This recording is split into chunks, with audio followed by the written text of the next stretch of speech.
"Help me, brother," I cried, stumbling into his home on a freezing winter night. My clothes were torn and tattered, barely providing any warmth. I stumbled into my brother's home in the middle of a freezing winter night, holding a baby in my arms. "Help me, brother," I cried again. He was speechless at the sight of me, so changed and frail, clad only in a tattered shirt and barefoot. "What on earth happened?" he quickly asked, ushering me into the house and warming up the room. The baby, wrapped in my jacket, was sound asleep, but I couldn't stop shivering. "Who did this to my precious little sister?" my brother muttered through clenched teeth. "Sarah, it's going to be okay now." Upon hearing my brother's gentle voice, I felt a wave of relief wash over me as if all my strength had drained from my body. "My name is Sarah, a 27-year-old homemaker with a young son. I was once a nurse until Jack, the son of the hospital director, proposed to me. Jack was kind and efficient in his work, which initially attracted me to him. I have a brother who is 5 years older than me. After our parents' tragic death in a car accident when I was 4 and he was in 3rd grade, he became my protector. Our parents died when their car was hit head-on by a truck whose driver had fallen asleep at the wheel. My mother, also a nurse, was working late, and it happened when my father went to pick her up. Before leaving to pick her up, my father had casually told my brother John, 'I'm counting on you to take care of Sarah.' These words became unforgettable for my brother, who took them to heart and has protected me ever since. We never fought. He has always been like a superhero to me. After the accident, it seemed my brother and I would be sent to separate foster homes. However, our paternal grandparents, who we hadn't interacted with much until then, took us in. When I first met our grandfather, his white hair and bushy beard made him look like a storybook Santa Claus. Seeing John, he muttered, 'You're the spitting image of your father,' and I believe I saw tears in his eyes. Our grandmother was a kind woman who hugged me tightly and said, 'Poor child.' Later, I learned that our father had fallen out with our grandfather, leaving home and what amounted to running away. Our grandfather wanted him to continue the family business, but our father wanted his freedom. Neither would yield, and they ended up parting on bad terms. John and I moved to our grandparents' house nestled in the rural mountains. Our grandfather, a renowned potter, created works so famous that a single teacup could sell for thousands of dollars. Thanks to this, John and I grew up without financial difficulties. Our grandfather was stubborn, hated dishonesty, and dedicated himself completely to his work, while our grandmother was incredibly kind. Despite our parents no longer being with us, under our grandparents' watchful eyes, we grew up happily.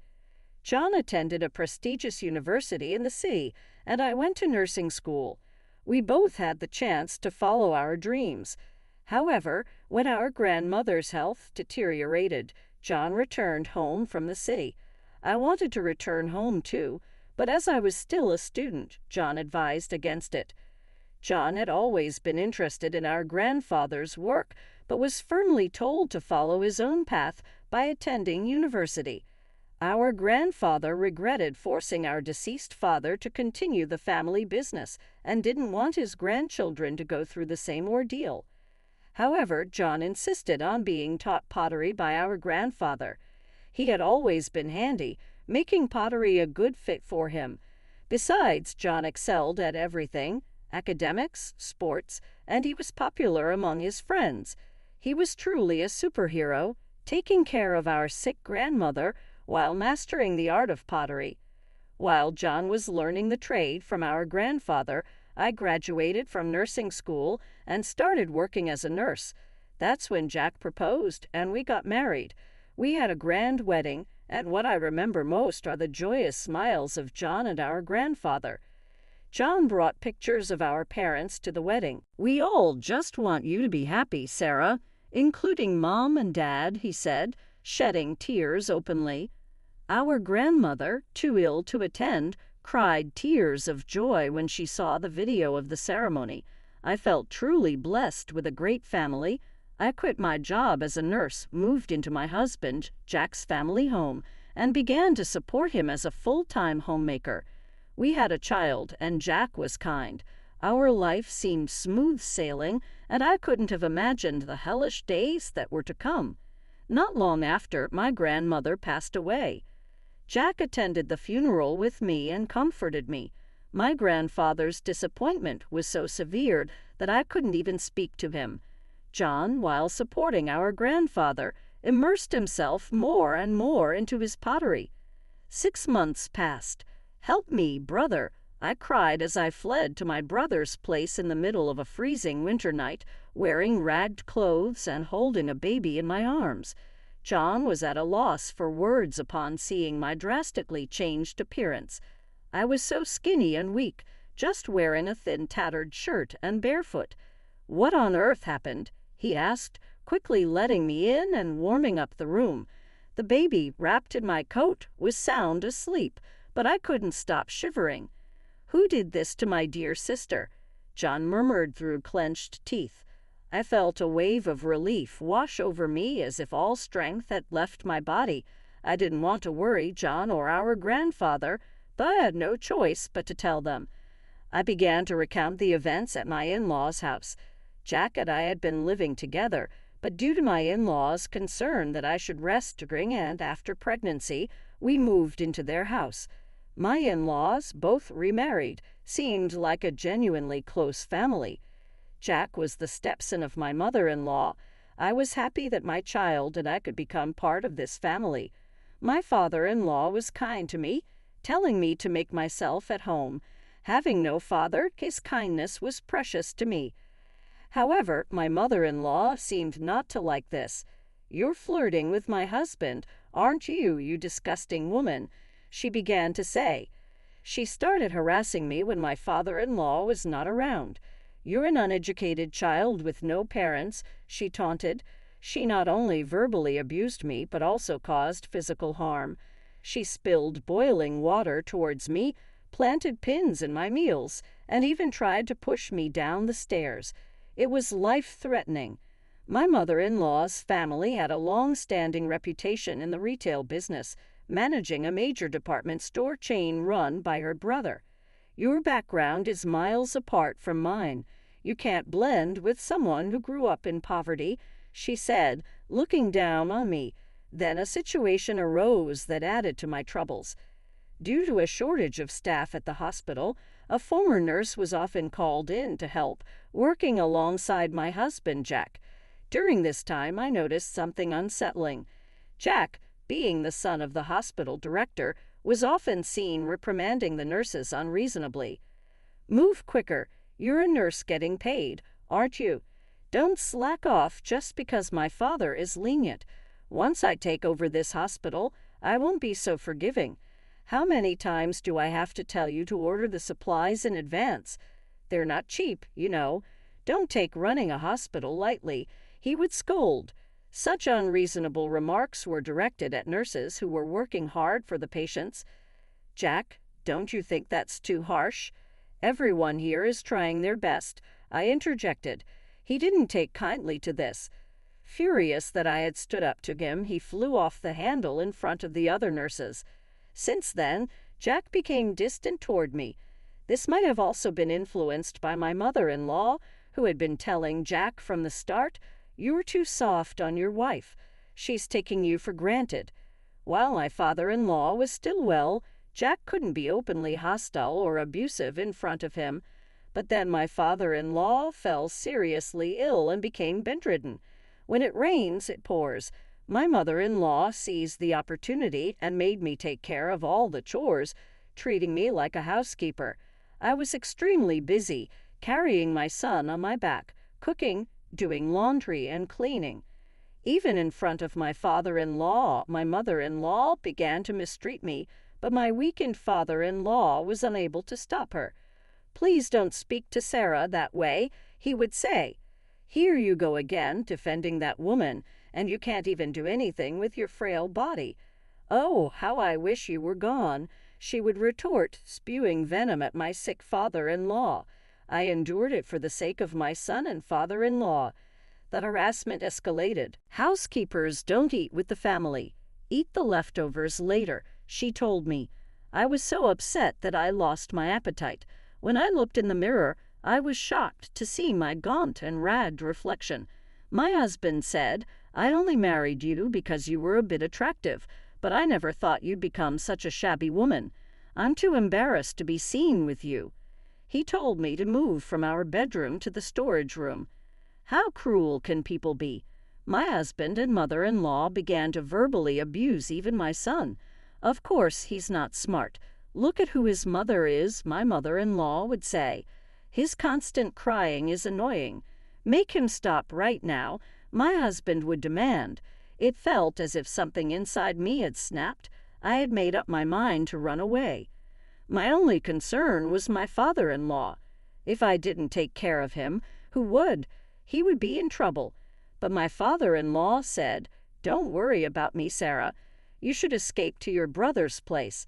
He pulled out several hundred bills from under his pillow and pressed them into my hand. I decided to flee on the spot in the clothes I was wearing.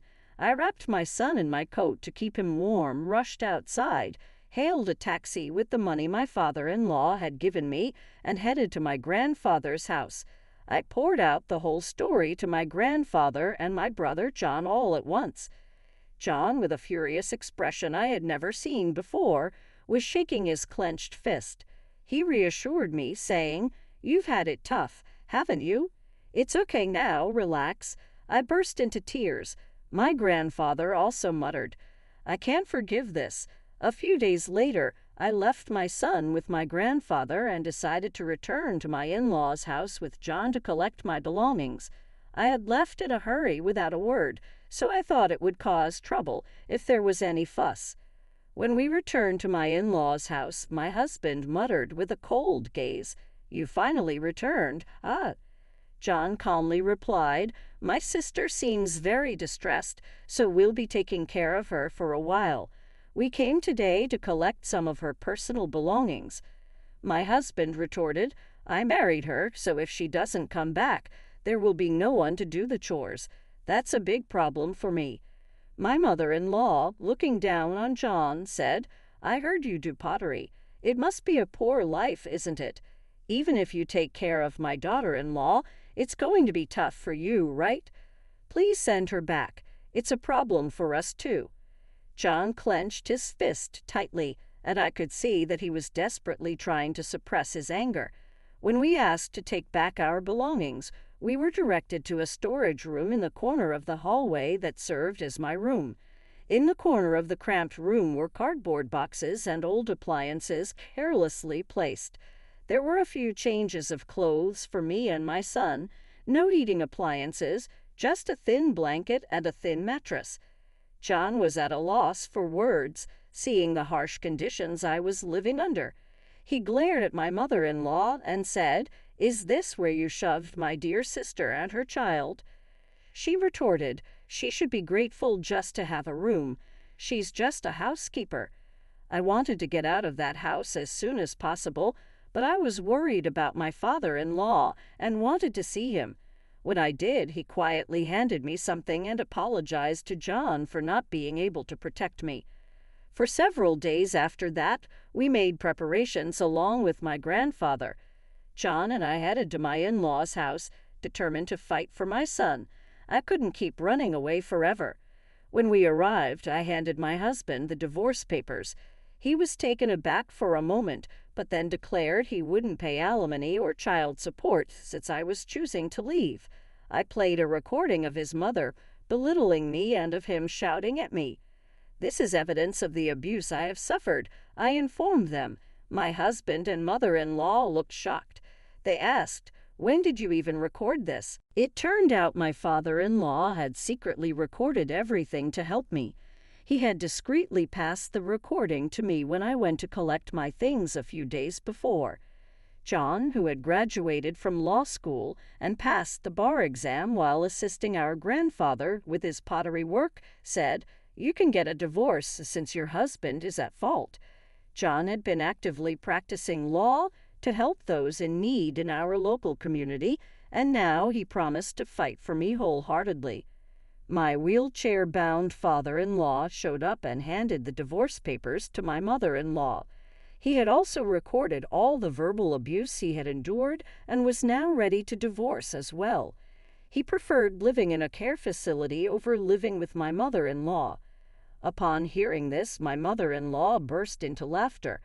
"All right, go ahead and divorce me.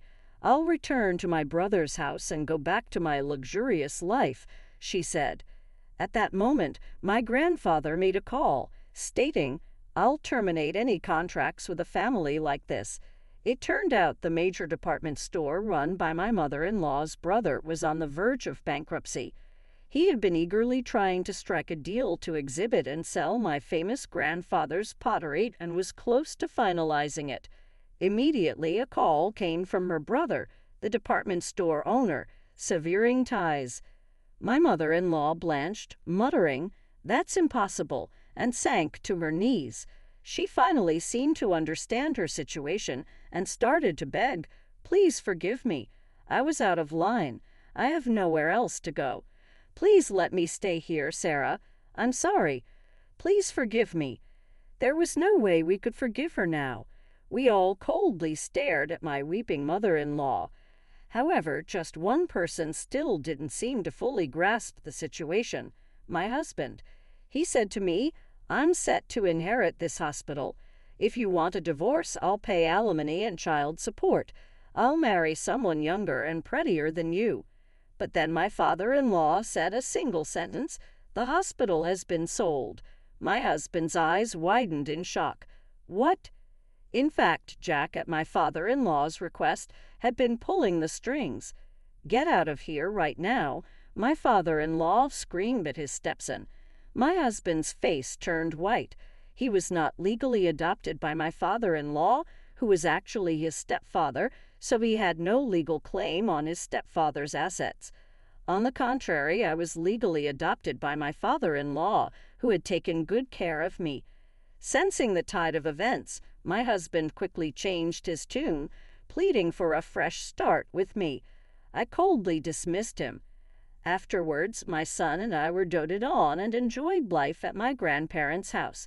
He now cried less often and spent his time playing in nature, finding flowers and insects. My in-laws divorced, and the audio tape proved crucial in establishing the fault of my mother-in-law.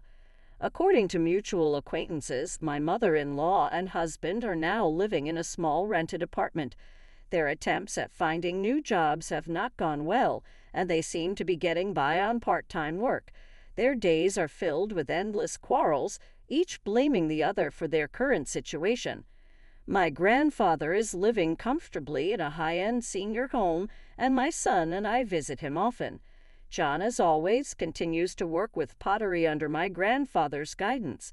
My mother-in-law's brother, who wasn't at fault, had the pottery exhibition at his department store. At the exhibition, my brother met a lovely woman who was a fan of pottery, and they started dating. I expect we'll hear good news from him soon. I work as a nurse at a hospital near my grandfather's house. It was my dream to become a nurse like my mother, and now I find fulfillment in